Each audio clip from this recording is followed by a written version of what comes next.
Hey there, educator, and welcome back to the Make Math Happen podcast. I'm your host, Lanisha, and before we jump into today's episode, I want to take a moment to reflect on what we've already built together. In December, we focused on seeing math, making it visible. We talked about geometry as that visual foundation of mathematics. We explored how students learn to know the structure, reason about space, and make sense of relationships before symbols ever appear. Then we shifted into understanding math. We slowed down and focused on number systems. We talked about rational numbers, zoomed in on negative numbers, fractions, and decimals, not as isolated skills, though, but as quantities with value, distance, and meaning. Those 2 months matter deeply for where we're headed now because ratios don't exist in isolation. They sit at the intersection of geometry and number sense. And that's why this month is called Connecting Math. Today's episode sets the tone for everything that follows. If students don't understand ratios as relationships, everything downstream becomes fragile. When students hear the word ratio, many of them think it's a fraction or a pair of numbers or something to simplify. But ratios are not numbers, ratios are relationships. Now, I want to shout out Dr. Pam Harris here because I'm reading her book, Developing Mathematical Reasoning. And she reminds us in this book that ratios are about how two quantities vary in tandem. When one changes, the other changes in a predictable way. That idea is fundamentally different from simply computing something, from computation. A ratio isn't asking, what is the answer? It's asking, how are these quantities connected? That kind of thinking doesn't start in sixth grade. It has been developed over time, or at least it should be. Let's name the progression that students move through. And again, I'm highlighting Dr. Pam Harris's work. If you want to see the visual of what I'm going to go into next, you can go to her website, mathisfigureoutable.com, and you'll see it there. So she talks about different types of reasoning: counting, additive, multiplicative, proportional, and then there's functional. So I'm only going to focus on the first four for this next part. Counting is working with singles, one object at a time. Additive reasoning is working with groups of one, 5 more, 10 less, increased by 2. Multiplicative reasoning is working with multiple equal groups, 3 groups of 4, 6 rows of 5. Proportional reasoning is coordinating multiple groups at once for multiple quantities. This is where ratios live. When students reason proportionally, they're no longer just tracking one quantity. They're tracking how two quantities move together. That's cognitively demanding work, and it requires preparation. We don't drop ratios on students out of nowhere. In early grades, students compare quantities: more than, less than, same as. They learn to compose and decompose groups. They reason about equal shares. They build arrays. They compare lengths and areas. In upper elementary, students work with multiplicative comparisons. They interpret multiplication as comparison, not just repeated addition. They analyze patterns. They build fractions as numbers. They compare quantities using models like number lines. By the time students reach middle school, ratios should feel like an extension of the thinking that they've already been doing. But oftentimes, it doesn't feel that way because we're rushing to procedures. And I get it. When you go to the procedure, it feels like, whew, we got through it. Maybe we saw some success because the students were able to follow those steps. But are they going to remember tomorrow? Have they been remembering the next day, the next week? Probably not. So let's think about how geometry shows up here. Ratios rely on spatial reasoning. Students must be able to see quantities, compare quantities, track the change between those quantities visually, reason about scale. We can use things like tape diagrams, double number lines, arrays, area models. These are geometric tools. They help students see relationships before calculating them. When students struggle with ratios, it's often because they can't visualize how the quantities are connected. They don't see two quantities growing together. They only see numbers. And here's a critical distinction, okay? We're going from counting to coordinating. Students who are still operating additively approach ratio problems by counting up. They add the same amount to each quantity and hope it works. But ratios are multiplicative. They require coordination. If one quantity doubles, the other doubles. If one triples, the other triples. It's like a recipe. And that's the example that I always use in classrooms. That's not intuitive. It must be developed. This is where the standards for mathematical practice matter deeply. And I've been talking about that a lot over the last few episodes.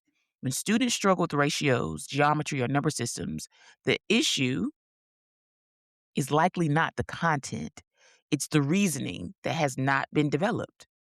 Students struggle when they can't make sense of the problem, when they can't reason quantitatively, when they can't model relationships, when they can't see the structure, when they can't explain their thinking. Ratios demand all of that. So when we assess students, we should be asking, what evidence do I see of my student thinking? We shouldn't just be looking for the answers. We have to shift our focus. We have to make it clear for our students as well as for our parents, for all stakeholders. Yes, at the end of the day, we all want to be right. Who doesn't want to be right? We want to be right. But the more important thing is understanding what led to the correctness. Because when we understand the journey, we can replicate it, right? When we understand the journey, we can apply it in different situations and help us solve different types of problems, problems that are presented to us in different ways. So again, we have to shift the focus from just the answer to the journey, the reasoning, the understanding, the connections, right? We need that. That matters. So back to today. Connecting math means slowing down enough to let students reason. Instead of asking, what's the ratio here? We can ask some clearer questions like, what are the quantities here? How do they change together? What stays the same? How could we represent this relationship visually? Now, we can ask these questions before we talk about the tables. We can ask these questions before we start to relate the quantities using an equation. And I really want to ask that you pause on teaching kids how to cross multiply when they don't know why that works. If the student can't explain why cross multiplying works, if they cannot perform the procedure with connections, then they are not working at a high cognitive demand level. They're working on a low cognitive demand level. Okay? If they're just producing steps and have no understanding of why those steps matter, we have them working at a very low level. And we need to elevate that. We need to change that. When students see the relationship, we make math accessible today, tomorrow, next week, next year. And I want to pause here for a moment and ground this conversation in what I'm seeing in classrooms right now. We just finished our second check-in, and as I went back through the questions on the test and looking at some of students' responses, one thing was unmistakable. Students are struggling in geometry, number systems, and ratios, not because they forgot the formula. They're struggling because they can't reason. Our tests are not simply mathematical. There's some real world application there. There's context there. And across the questions that I looked at, the students have difficulty explaining what is happening in the diagram, describing how quantities are related when it's embedded in the context, and justifying why an answer makes sense. Now, obviously, we can't see their justification on a test because they're only giving us their answers, right? But if you're choosing answers that don't make sense, that lets me know that you can't justify the correct answer. And it looks like many students were defaulting to guessing or applying disconnected rules. When you look at those open response questions and you start to see random things typed in, that lets you know that students are guessing. And in some cases, the effort is missing, okay, because the kids become bored easily. And I don't think we do a great job of showing students why assessments matter. We are trying to develop and sharpen an image of their understanding so we can take them as far as possible in the course of a school year. And this is a challenging conversation to have at any age, but it's especially difficult in middle school because you know all the things that are going on with middle school kids. But that's why consistency and structure matter so much. Your routines will tell a story your words forget. Show the kids how you're using the data. Take them through those various tiers of support and make it visible that that's what you're doing. Your actions will give the assessments meaning, or your actions can make those assessments meaningless. Okay? Now, on the other hand, what is missing is evidence of mathematical thinking. And this, again, is where the standards for mathematical practices matter. Not as posters on your wall, not as language that you add at the end of a lesson, but as the lens through which we look at student work. The practices are the bridge. When students reason about ratios as relationships, they are making sense of problems and persevering. They are reasoning abstractly and quantitatively. They are looking for and making use of structure. When students use number lines, diagrams, and tables to explain their thinking, they are modeling with mathematics. They are using appropriate tools strategically. When students compare quantities and justify relationships, they are constructing viable arguments. They are attending to precision in language and meaning. These practices are not separate from your content. They are how content becomes understandable. And when you start to look at standards and focuses across content areas, you're going to see an overlap, especially with that constructing viable arguments. That's showing up in science, that's showing up in ELA, and that's definitely something that we can use in social studies. So when we start to see these actions that we want to see present in our students across all these areas, when it's consistent from a standards level, it should be consistent from the classroom level as well. So then what can we commit to together? What is the pact that we can make as a grade level, as a team, as a school to ensure that the students are getting what they need? If students can't reason, geometry feels fragmented. If students can't reason, number systems feel arbitrary. If students can't reason, ratios feels procedural and fragile. That's why a critical next step in our instruction is not just asking, did my students get the right answer? And instead ask, what evidence do I see of student thinking? Not as them replicating my thinking, well, they're writing down step by step what I said, but how can they show their own thinking? How can they show that they're making sense of what's happening in the task? Students must explain how quantities vary together. What stays constant? What changes? Why a representation makes sense? Whether an answer is reasonable. Those explanations tell us far more than correctness ever could. You giving me a correct answer is one thing, but if you're able to do those 4 things that I just mentioned, that's depth. Because the correct answer could have came from your neighbor. The correct answer could have came from AI, Google. The correct answer could have come from a number of places, but I want to know without a shadow of a doubt that it came from you.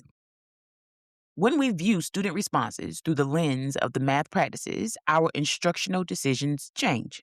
We stop asking, what rule do I need to reteach? And we start asking ourselves, what way of thinking needs to be strengthened? That shift allows us to respond intentionally instead of reactively. It helps us see why geometry, number sense, and proportional reasoning are not separate units, but connected opportunities to build reasoning over time. This is why we've spent some time seeing math and understanding math and now connecting math. Because when students can reason, content sticks. When content sticks, it transfers. And when it transfers, students stop feeling like math resets every year. That's the work. And the practices show us the way. This month is not about teaching a new topic. It's about strengthening the connective tissues of mathematics. Seeing math gave students a lens. Understanding math gave students meaning. Connecting math gives students power. Ratios are not an endpoint. They are a bridge. They prepare students for rates, slope, linear relationships, functions, algebraic thinking, but only if they're grounded in relationships, not rules. Here's your work between now and the next episode. Look at your next ratio task. Before teaching it, I want you to ask yourself, what relationships must students see? What representation will make those relationships visible? And where can I listen for reasoning instead of answers? And in your PLC, ask, what evidence of thinking are we seeing? What math practices are students using? Which ones need to be strengthened? Because connecting math doesn't happen by accident. It happens through intentional design.